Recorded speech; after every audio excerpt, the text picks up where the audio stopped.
It's your BuhayMother Monica, and maraming salamat for coming back and watching my videos. And ngayon, ang gagawin natin is gagawa tayo ng pagsabitan ng halaman na to, which is called Strings of Nickels. Ayan, Strings of Nickels or Dischidia Nummularia. Nakabili ako ng cuttings eh. Ayan yung cuttings at saka isang nasa pot. Ayan. Yung environment nito is nag-a-attach lang siya sa mga puno and nakukuha niya yung mga pagkain niya dun sa bark ng puno o kaya kung anong dinadala ng mga na insekto o kaya yung mga dumadang insekto such as ants doon. At saka nga pala, yung nabili ko to siguro mga 1 week ago, wala pa siyang mga roots. Pero tingnan nyo naman oh, ayan, ang laki na. So ang ginawa ko kasi, yung nabili ko, ito, binigyan ako ng seller ng dried moss. Tapos yung pag-uwi ko, nilagyan ko siya ng minoisten ko siya ng rainwater dyan.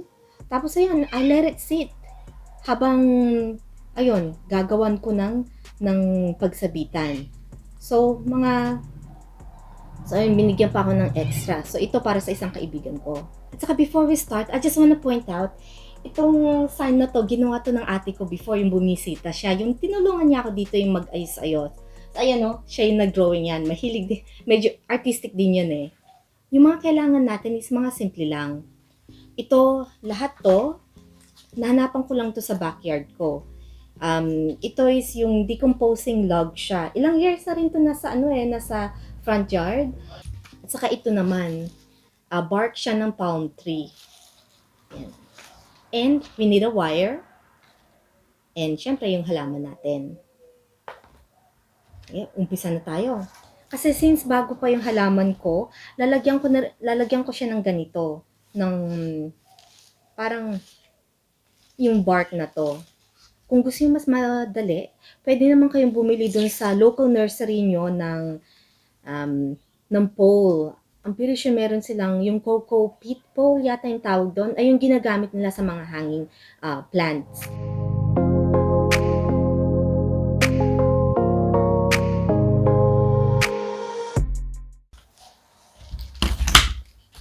So, dodoblehin ko to. Gagawin ko, kuha ko ng wire.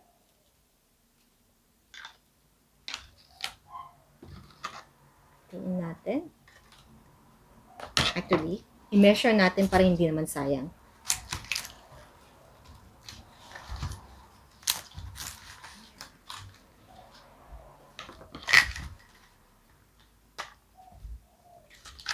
Tapos gawin natin dalawa.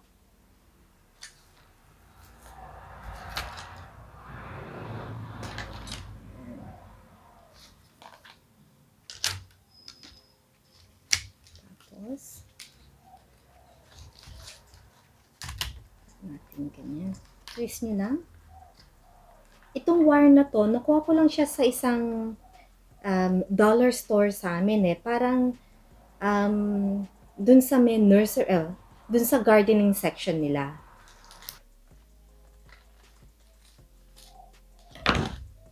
And i-wrap lang natin. Kasi gusto ko maging natural look yung panali niya. Hindi ko to gagamitin. Gagamitin ko yung isang lubid. Hatiin natin. Start muna tayo sa gitna.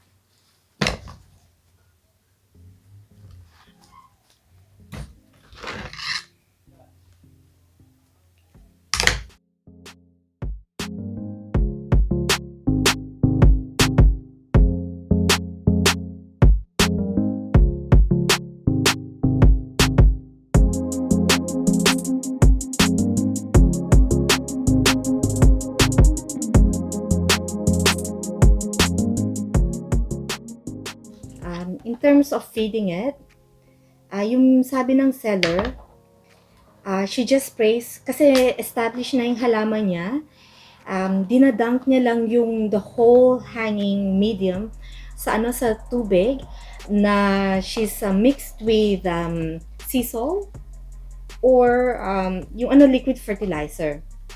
Huwag niyo masyadong damihan para hindi ma-overdose yung yung halaman. So ito, since na bago pa lang siya, ang gagawin ko sa pagdilig sa kanya, sprayan ko lang siya. At saka yung spray na gagamitin ko will be diluted with, ang tawag doon? Yung worm tea. Ayun. Kasi meron ako dyan sa likod eh. Ayan. So, siguro ito itali din natin para walang makaloob. Ayan. Tapos na yung first part natin. Ngayon, lagyan na lang natin siya ng handle para mahang natin somewhere. Ito. So, gagamitin ulit natin yan. And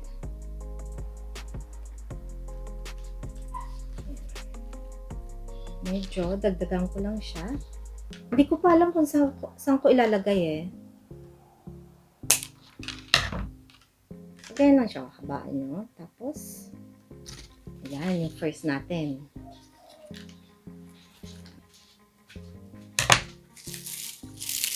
Ito. Lagyan ko ng mga twigs para mas more hold you.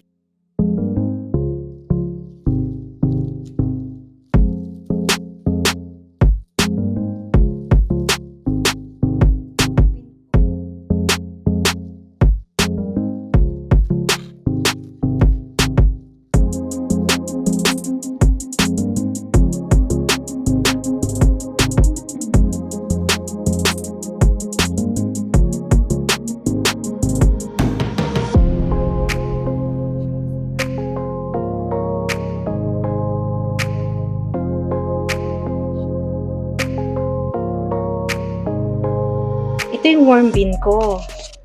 And, ayan. Ayan, laging nakabukas yung faucet niyan para lumalabas yung excess water. And the tawag dyan is worm tea. And yung worm tea na yan ay ang ginagamit ko sa mga sa pagdilig ng mga halaman, kulay, at saka yung mga favorite kong halaman.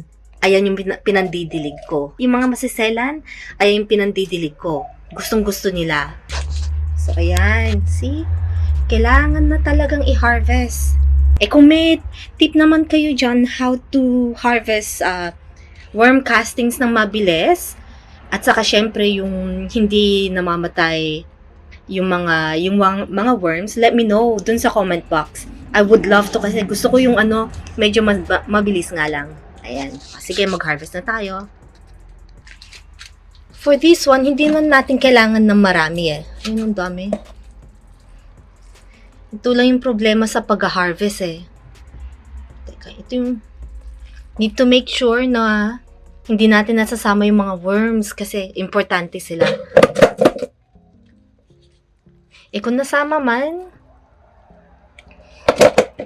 okay lang. I-separate ko na lang mamaya. Ayan lang kailangan ko. Kasi doon lang naman sa dalawang halaman ang didiligan natin eh. Punuin nyo lang yung malaking batya or malaking container ng tubig. And ito ginamit ko, well, rainwater to. Pero kung tap water, okay na rin. So ayan, sinama ko na yung worm tea dyan. So, i-mix nyo lang. Dito sa part na to tayo mag-concentrate. Ito, next naman, itong malaki. So, hindi siya magkasya, which is okay. Kasi ang kailangan niya lang naman right now is ito.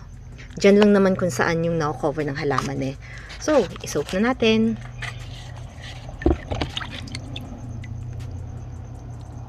Ayan. Dahan-dahan lang. Try to keep it moist, so check it from time to time.